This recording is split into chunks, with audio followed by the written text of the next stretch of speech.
सलाम। और इस मंच पे बैठे हुए हमारे पार्टी के जनरल सेक्रेटरी वेणुगोपाल जी, भरत सिंह सोलंकी जी,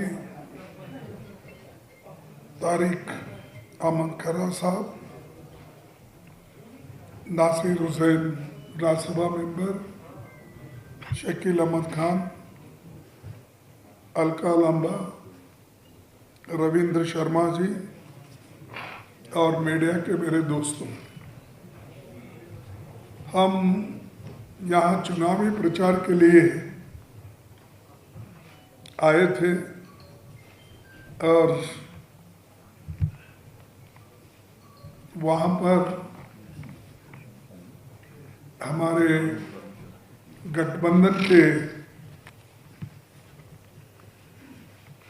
पार्टनर या भागीदारी श्री वरिष्ठ नेता नेशनल कॉन्फ्रेंस के श्री फारूक अब्दुल्ला जी भी थे और हमारे पूरी पार्टी की टीम भी थी। ये चुनाव बहुत से लोग, देखो किसी के पास मोबाइल है तो ऑफ कर लो प्लीज।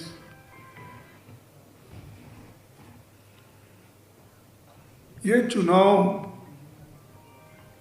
लोग के समझते हैं ये तो फिर एक रियासत की या एक स्टेट की चुनाव है, इसका कोई बड़ा महत्व नहीं है, ऐसे लोगों का अंदाज रहता है। तो ऐसा नहीं है। ये चुनाव जितना पार्लियामेंट का चुनाव का महत्व था उतना ही महत्व इसका है, क्योंकि किसी राज्य को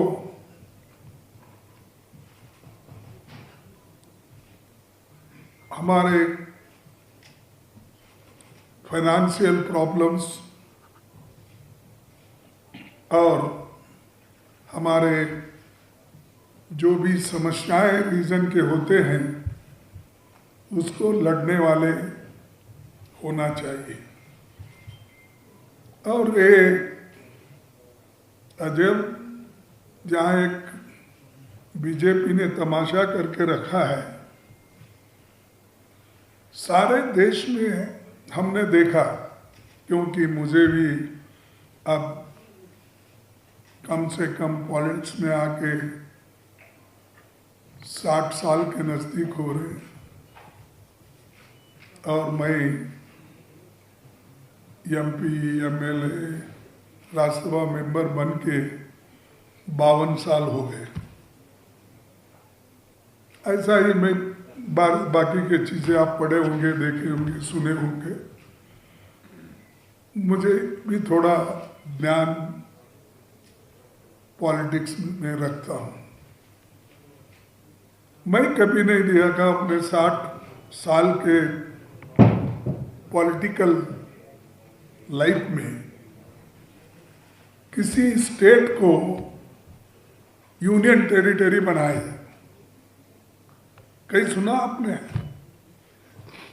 यूनियन टेरिटरी को स्टेट बनाया गया, जैसा गोवा है और बहुत से जितने नॉर्थ ईस्ट के स्टेट्स थे, यूनियन टेरिटरीज थे, ये स्टेट बन गए। लेकिन यहाँ स्टेट को यूनियन टेरिटरी बनाया तो आप यानी जम्मू कश्मीर को आगे बढ़ाया कि कब पीछे डाला, ये बीजेपी वाले बोलना चाहिए। हाल ही में शाह साहब भी यहाँ के बहुत बार उनकी ये भीड़ रहती है। उनकी भीड़ कौन सी रहती है? ये अपना सिक्योरिटी फोर्सेस रहते हैं, आधे ड्रेस डाल के रहते हैं, आधे बिना ड्रेस के रहते हैं और कोई उनको तो उसमें वो बोलते रहते हैं कि कश्मीर को हमने इतना बढ़ाया, कश्मीर को वो करा, इतना डेवलपमेंट करा, लेकिन वो सारी झूठे वायदे उन्होंने की। और उनकी आदत भी है, पहले भी उन्होंने ऐसा कहा था जब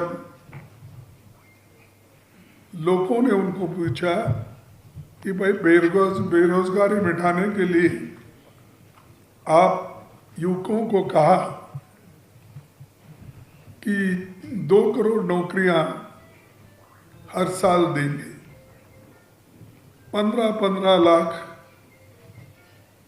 हर घर को देंगे, हर घर के मुखिया के जॉब में 15-15 लाख डालेंगे। जब ये पूछा गया तो तब वो बोले ये सब चुनाव के जुमले हैं बोले। मैं समझता हूँ आप लोगों को याद होगा, खैर हम पॉलिटिकली नहीं बोल रहे, जो जबानी उन्होंने अपनी बात रखी उसी का मैं यहाँ जिक्र कर रहा हूँ। और ऐसा ही आज वो ये कर रहे हैं, 5 लाख नौकरियां दूंगा। अरे भाई 5 लाख नौकरियां देने वाला,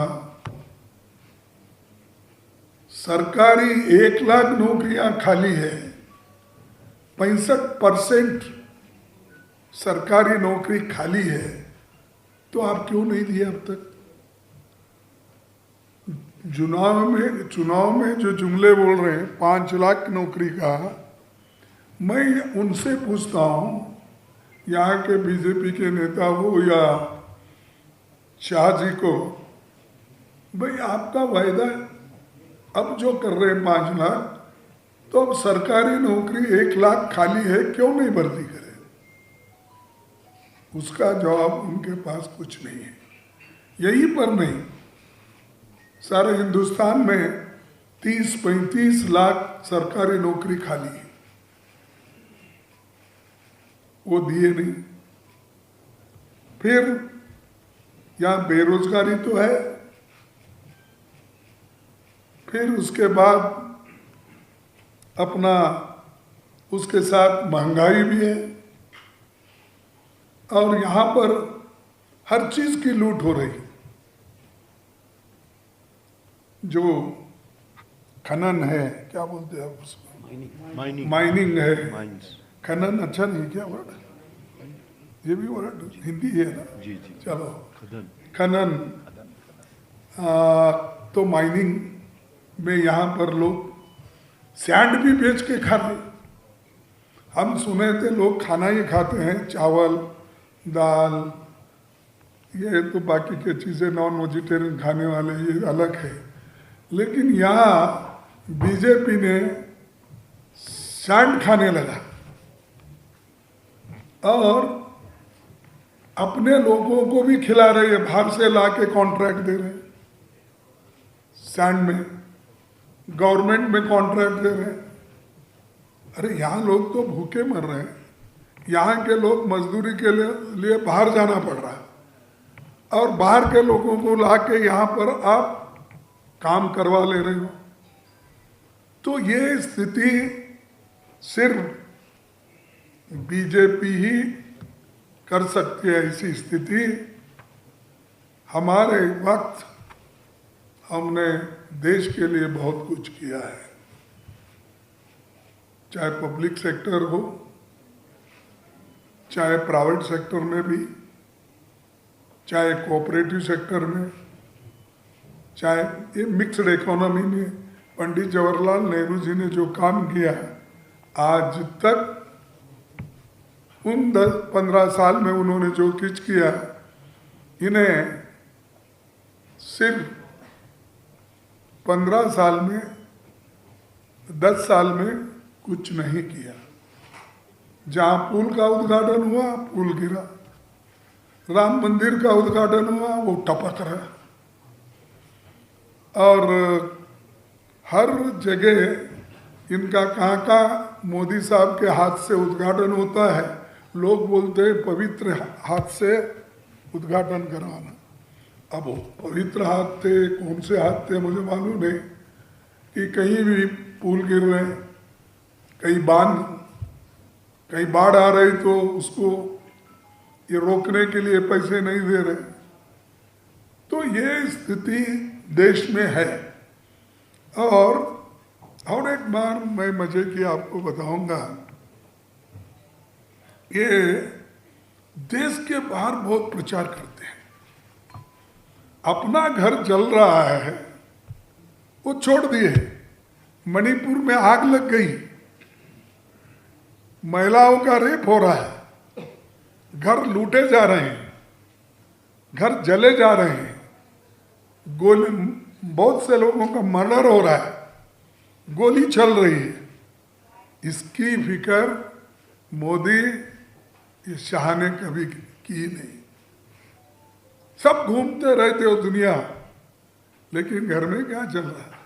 हमारे पास कन्नड़ा में एक कहावत है, ऊरिगे सरदारा मनीगे पिंजारा बोलते, यानी गांव को सरदार बड़ा, लेकिन घर में आते ही बिल्ली के जैसा रहता।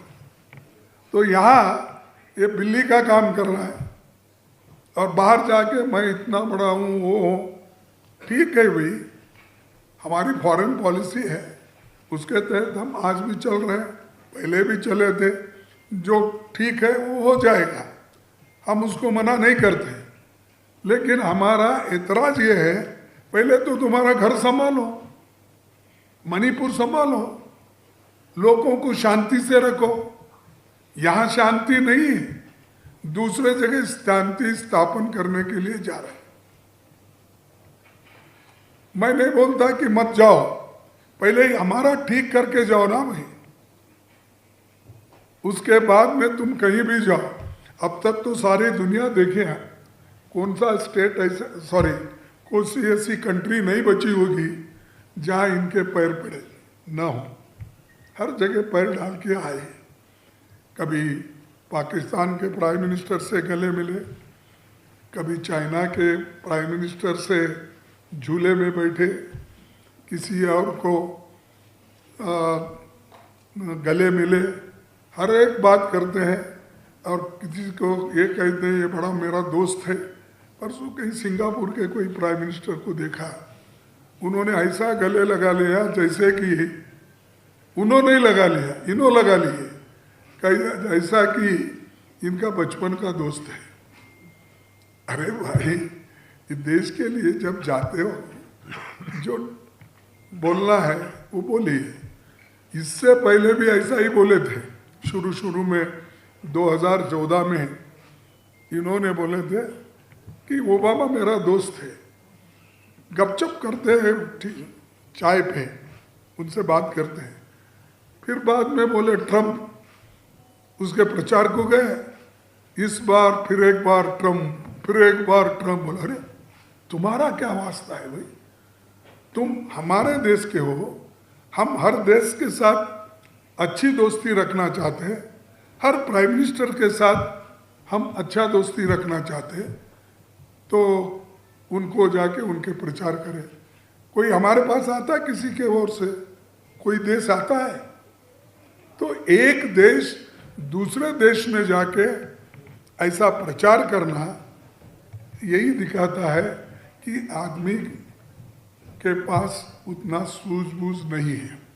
खैर, मैं उतना और लंबा नहीं बोलना चाहता हूँ। बड़े बड़े किस्से हैं उनके, हमारे खिलाफ कितने बोले उन्होंने, चाइना में जाके हमारे खिलाफ बोले, सांघाई में, और यूए में, यूनाइटेड अरब में, अमेरिका में बोले, कनाडा में बोले, कोरिया में बोले, क्या क्या नहीं बोले।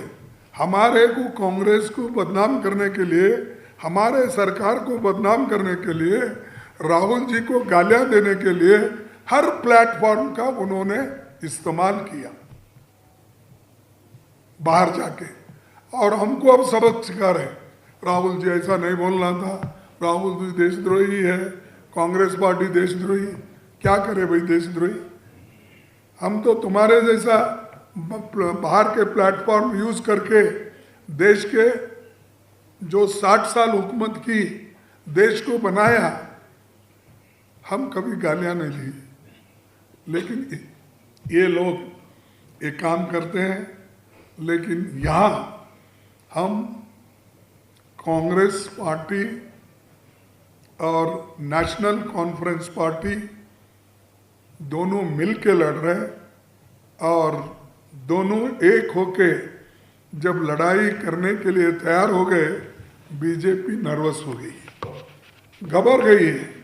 इसीलिए वो किस तरह से इंडिया गठबंधन को तोड़ना, किस तरह से हमको अलग करना, और ये भी काम कर रहे हो कि प्राइवेट प्लेयर्स को ठहरा करके इंडिपेंडेंट कैंडिडेट को इनडायरेक्टली सपोर्ट करके हमारे जो गठबंधन है उसको डिफीट, हमारे उम्मीदवारों को डिफीट करने की कोशिश कर रहे हैं। नहीं तो कहाँ से पैसे इतने आते हैं जो बहुत से उम्मीदवार आज इंडिपेंडेंट ठहरे हैं? कौन बोल रहा है, उनके पीछे कौन है? तो इसीलिए ये मत कीजिए बीजेपी, अब कुछ चलता नहीं। तुम्हारी गवर्नमेंट 400 पार की नहीं है, तुम्हारी गवर्नमेंट 200 पार की है। तुम माइनॉरिटी में हो। कभी भी ये नायडू तुम्हारे पैर खींच सकता है, और अपने नीतीश कुमार वो तुम्हारा हाथ खींच सकता है। तो तुम परमानेंट नहीं हो, तुम दोनों एक हाथ में, एक का पैर किसी के पास है, हाथ किसी के पास है। तो सोच के कदम रखना चाहिए, और हर जगह गिराने की कोशिश करते हैं। इसलिए मैं आपके माध्यम से, आपके तरफ से यहाँ के लोगों को अपील करता हूँ कि मजबूत सरकार दो, तुम्हारे समस्याओं को हल करने वाले सरकार बनाने वालों को दो। हम स्टेटहुड जरूर दिलाएंगे, उसके लिए आखिरी दम तक हम और हमारा गठबंधन लड़ेगा, इसमें कोई शक नहीं है। और स्टेटहुड ये इम्पॉर्टेंट है। मैं उसीलिए पिछले का रेफरेंस दिया, इसीलिए दिया, ये स्टेटहुड इज इम्पॉर्टेंट। हमारा जो भी संविधान अमेंडमेंट आता है उसको रेटिफाई करने के लिए स्टेट को भी भेजते हैं। 50% स्टेट शुड रेटिफाई, और आप यहाँ से जिसको भेजते हैं वो मेंबर राज्यसभा में भी जाता है। यानी यहाँ एमएलए अगर आपके ज़्यादा है तो वो राज्यसभा में भी रहेगा। तो ये बड़ा महत्व का है। इसलिए मैं बोला कि आप यहाँ से सरकार को चुन के भेजो और भारी बहुमत पे भेजो। ठीक अगर आप जो बैलेंस पे करेंगे, ये बीजेपी वालों रातों रात खरीदी करके उसको सरकार खत्म करेंगे। ऐसा ही मेरे स्टेट में हुआ, कर्नाटक में एकदम 16 लोगों को खरीदे। महाराष्ट्र में ऐसा ही है, आपको मालूम है कि सेना को तोड़ के उन्होंने सरकार बना ली वहाँ। वही एनसीपी को तोड़े और अपने शरद पवार पार्टी को तोड़े। तोड़ फोड़ सरकार है ये सरकार जो है, तोड़ो फोड़ो, किसी हालत से हुकूमत करो। तो इसीलिए मैं यहाँ के जनता से निवेदन करूँगा, यहाँ जो भ्रष्टाचार चरम पे है, यहाँ पर जो अनएम्प्लॉयमेंट है, यहाँ की जो महंगाई है, यहाँ का ज़मीन जो छीने जा रहा है, यहाँ का पानी की भी किल्लत है। इतना बड़ा सुंदर स्टेट रहते हुए बिजली की किल्लत है, और हर चीज़ आज यहाँ पर जो पहले मिलती थी आज गायब है। तो इसीलिए हमारी सरकार आएगी तो हम जो कमियां मैंने बताया उन कमियों को दूर करने के लिए और उद्योग धंधे ठीक करने के लिए हम आपको अधिकार दिलाएंगे, कोशिश करेंगे। और ये नौकरियां हो, ज़मीन की अधिकार हो और जम्मू कश्मीर में जो स्टेट का दर्जा होना वो हो, हम सभी लोग मिल के लड़ेंगे और ये लोगों को दिला के हम रहेंगे। और इसके अलावा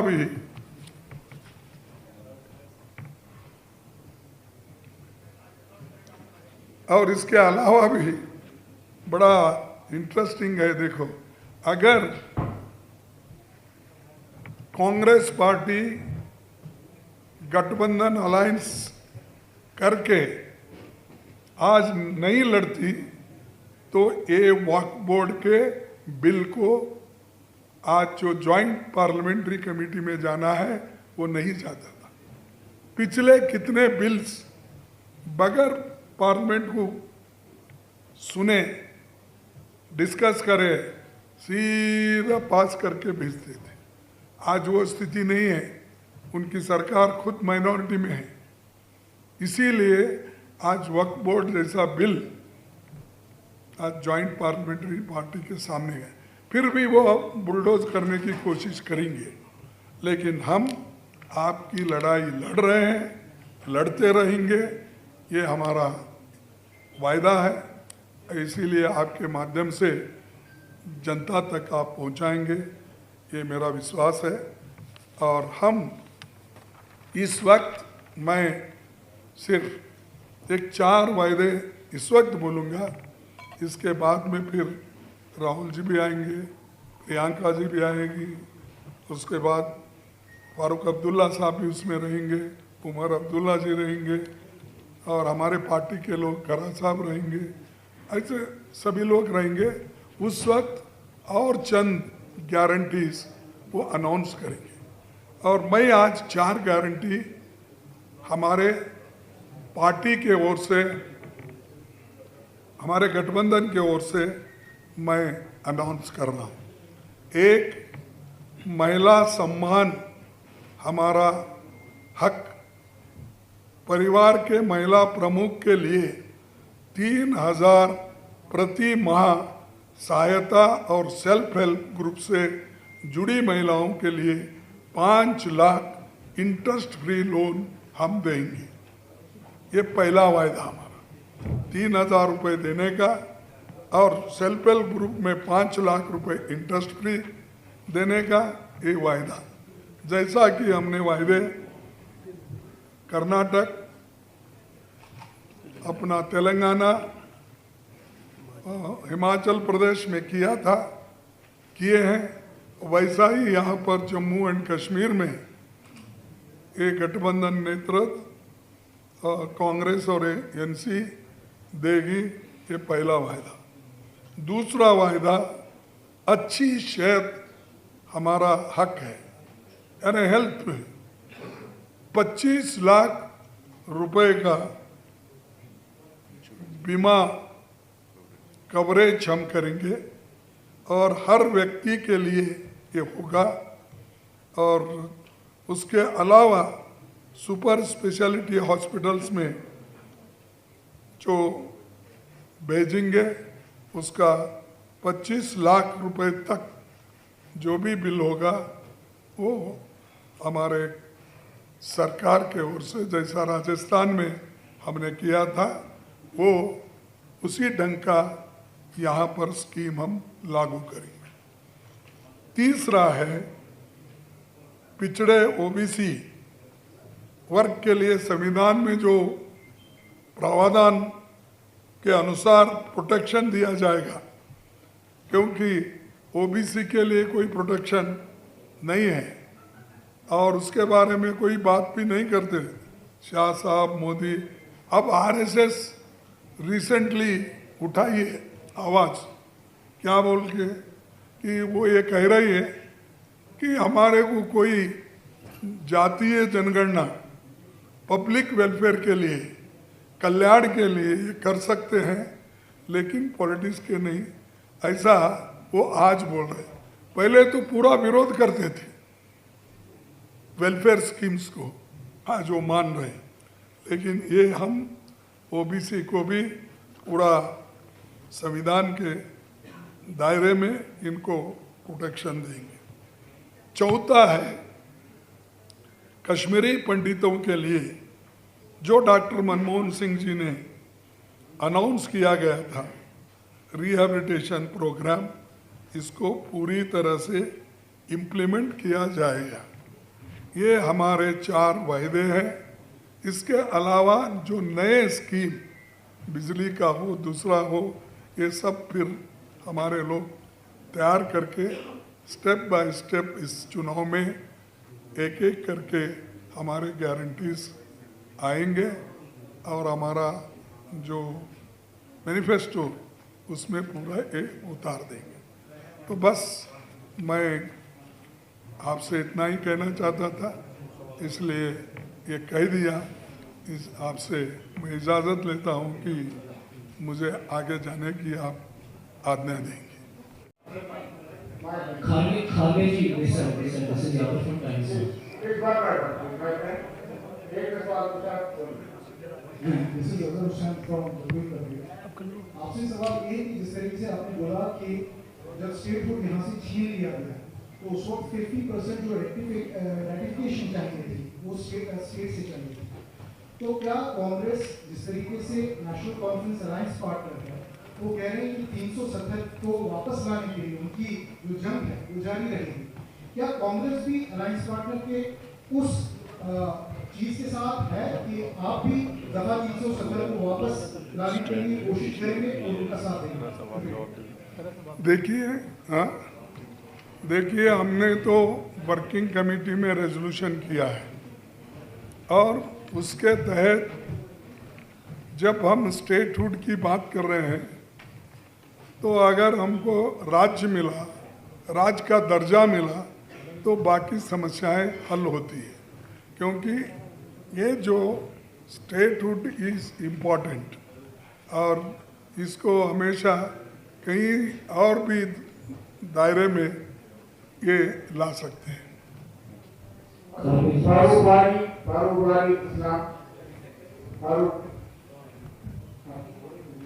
मल्लिका जी, अभी इस तरीके से इंजीनियर शीट की भेजपूरी हो रहा है, आप मानते हैं कि बड़ी चुनौती है आप क्योंकि अभी गठबंधन सरकार है कश्मीर में, तो इससे कैसे? देखिए, जहाँ तक किसी के रिलीज होने का या बेल पे निकलने का ताल्लुक है, our endeavor is on the positivity note. Our campaign is on the positivity note. We are not bothered or we are not concerned about who is doing what, why has he been released on bail or why he was put behind the jail. Ours is on a positivity note. We won't deviate from that. This is your Prime Minister has launched a steady attack on Rahul Gandhi. In fact, he said that the Rahul Gandhi and Congress can, who stand those who are anti-national elements and who are against the reservation policy. This side, Kaki this side. Straight to you. Kaki ji. बोलिए little louder, please. So today the Home Minister has launched a steady attack on the Rahul Gandhi and the Congress, turning the National Conference the anti-reservators and those who are anti-national. So what's your reaction on it? In fact, he said that it has become a habit of the Rahul Gandhi and Congress to stand beside those who are the divisive policies. I think we need to see who has become habitual of unnecessarily teasing others, unnecessarily creating problems for others or unnecessarily naming others. So this is their habit. This is another kind of a jumla. When this national conference was alliance with BJP, national conference was an acha party hai. They are very good. When PDP was alliance with BJP, PDP was acha party. When they are alliance with Congress, they will become bad party. What logic is that? They are now very much scared about the alliance. Honorable Congress President already told, Congress National Conference Alliance is a solid alliance. It is going to be form the government in Jammu Kashmir. That is what they are totally scared of that. That is why they are doing the false allegations. Sir this side, खड़गे जी यहाँ से किधर जवाब कौन देना चाहेगा आप इससे आप बेहतर जानते हैं this one side is observed from ANI Yeah. ये जो कांग्रेस और नेशनल कॉन्फ्रेंस का अलायंस है इसके बारे में 3 दिन पहले बयान जो आया था फॉर्मर राज चीफ अमरजीत सिंह दौलत का कि ये जो अलायंस है ये शायद उतना स्ट्रॉन्ग नहीं है बीजेपी इस पर अगर जितना भी थोड़ा सा इस पर हार्ड वर्क करेगी तो ये पहला चांस होगा कि जम्मू कश्मीर को हिंदू चीफ मिनिस्टर के शोध में देखना पड़ेगा। दूसरा जो खरगे जी ने कहा था कि अगर और 20 सीटें होती तो ये आज शायद जेल में होते। हाँ यस, अभी भी कहता हूँ, लिख लो, अगर हमारे को 20-25 सीट मिलते तो इन्होंने जो गैर इस्तेमाल ईडी, सीबीआई, आईटी और लोगों को डराना, धमकाना, हुकूमतें फोड़ना, तोड़ना, ये जो काम करे हैं तो नेचुरली उनको भी कानूनन भुगतना पड़ता था। तो इसीलिए मैंने ये बात कही, मैं इसलिए उनके जैसा एरोगेंटली नहीं बोल रहा हूँ, उनको अंदर डालूंगा, इनको अंदर डालूंगा, उनको फंसाऊंगा, देखते रहिए अब क्या होता है, मेरी 56 इंच की छाती है, ये नहीं बोल रहा हूँ। What about emergency dollar statement? Once again you repeat, I will. उन्होंने कहा था कि जो एनसी और कांग्रेस का गठबंधन है ये शायद इतना स्ट्रॉन्ग नहीं होगा, अगर बीजेपी थोड़ा सा इसमें ग्रिप जमाएगी जम्मू में तो ये टाइम होगा कि चीफ मिनिस्टर जो हिंदू का होगा। ये देखो, Results will speak. देखो Results will speak itself. Result बात करेगी ना, आप बोलने वाले जस्ट हमेशा वो बोलते रहते हैं कि लेट अस वेट एंड सी, और लोग हमारे पीछे, इसका सबूत क्या है, सारे हिंदुस्तान में लोग ये बात कर रहे हैं कि आज कांग्रेस एक मजबूत पार्टी बनी है और उनके गलतियां लोगों के सामने है। इसीलिए आप फिक्र मत करो, हमारे पार्टी एक होके आने के बाद आगे क्या होगा बताइए। Last question, please. Last question. You said the BJP is nervous with the NC and Congress coalition, and they are supporting independence. What are you basing this on, sir? They know that we are Would you repeat the question again? That the ये NC eco हो रहा जरा, because they know that this coalition is very solid and we are going to win. See, had they not this perception that it's a strong question alliance, then why should they question it? Why are so they bothered about this alliance? Why are they again and again putting questions on this? So this is said they're supporting independence. sorry. Yes. What is it? He said they're supporting independence. Yes, that is right. No, they are doing whatever they are doing is to fragment the votes here, especially in Kashmir. Their policy is to fragment the votes here. So that is what they are pursuing. And they find that this alliance can surpass all those schemes which they have been doing. Their chessboard, what they had fixed was, they feel that it is shattered. They feel that it's not going to bring them dividends. That's why they are all into this kind of a murky thing. Thank you. अब ये display करेंगे तो guarantee है, please guarantee display की guarantee. क्या बोलिए, देखो एको हो रहा है, इसलिए जरा स्पष्ट बोली। ये guarantee display letter please please सारे ये गारंटी डिस्प्ले होगी आपके सामने। Let him ask. आप सारे इश्यूज पर जो खुलकर बोल रहे हैं, लेकिन Muslims are being bulldozed, lynching is everywhere, उस पर आप कोई भी बात नहीं करते हैं। क्या आपको लग रहा है कि बीजेपी आपको हिंदू नहीं कहेगा, इसीलिए आप नहीं बोलते? अरे बीजेपी से कौन डर रहा है? मैं डरने वाला हूँ? Whether you at least if अरे you मैं तो ओपनली पार्लियामेंट में कहा तुम मनुवादी पार्टी हो, तुम बोलते हो चुप बातें हमारे ऊपर मत बनाइए।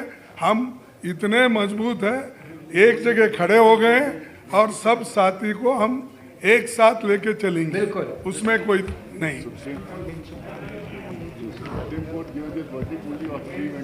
ये डायरेक्टली डिस्प्ले की गई है।